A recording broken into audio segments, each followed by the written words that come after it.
Okay, what if I told you that your own mind holds the keys to a powerful, built-in pharmacy?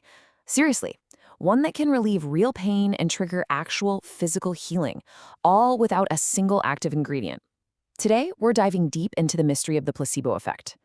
And to really get our heads around this, we've got to start with a classic, almost unbelievable story that gets right to the heart of what this is all about. So picture this: a patient, someone who's been suffering from chronic pain, signs up for a clinical trial.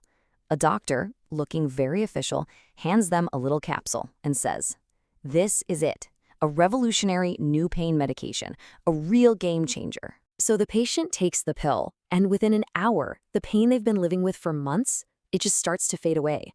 I'm not talking about a little improvement. I mean, it's a dramatic relief. The pain is actually gone. But here's the catch.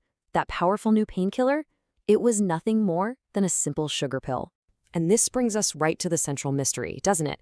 How is that even possible? How can a pill with zero medicine in it create a genuine biological effect? It's easy to think, oh, they just thought they felt better. But the answer is so much more fascinating than that. It's not about imagination, it's about biology. So let's nail down a proper definition, because we really need to bust the single biggest myth about the placebo effect, the idea that it's somehow not real. The most important part of that definition is right there: genuine therapeutic outcome. We are not talking about just thinking you feel better. We are talking about measurable physiological changes in your body. Things like reduced inflammation, altered heart rates, and real shifts in brain activity that you can see on a scan. Your belief doesn't just trick you, it actually physically changes you. So, how does a simple belief translate into hard biology? Well, to understand that, we need to take a look inside the most complex and powerful pharmacy in the entire universe: your brain. It turns out our brain chemistry has two star players in this whole process. First, when we expect to get relief, our brain releases endorphins, which are basically its own natural version of morphine. They literally block pain signals. And at the same time, just the anticipation of getting better triggers a release of dopamine. That's the feel-good and motivation chemical, and it reinforces our belief that, hey, this thing is working. So here's the chain reaction broken down. It all starts with expectation, that simple belief that the treatment is going to work. Step 2. That belief acts like a key, triggering the reward pathways in your brain. And then, step 3, boom. Your brain unlocks its own pharmacy, releasing that flood of real, pain-killing, mood-boosting chemicals.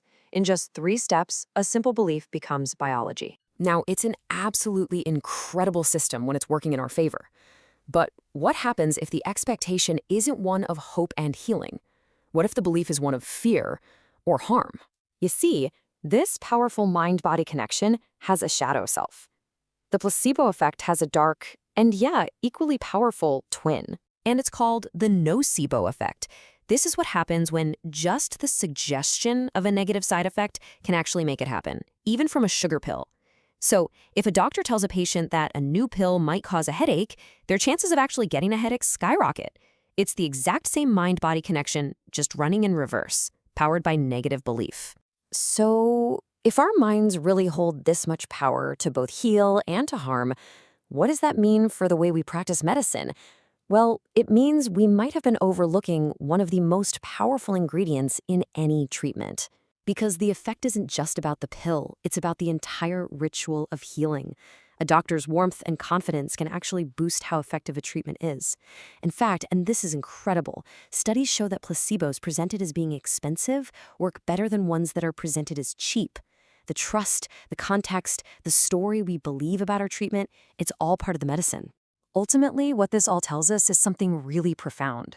The mind isn't just a bystander when it comes to our health. It's an active, powerful participant. The stories we believe, the trust we have in our doctors, and the hope we carry around with us. These aren't just feelings. They are potent biological agents. And so that's where we'll leave it, with this final thought. We've seen that the expectation of a cure can literally unlock our internal pharmacy, and the expectation of harm can actually make us sick. So if our belief system has this direct physical influence over our bodies, it really forces us to ask, what is the true untapped potential of our own minds?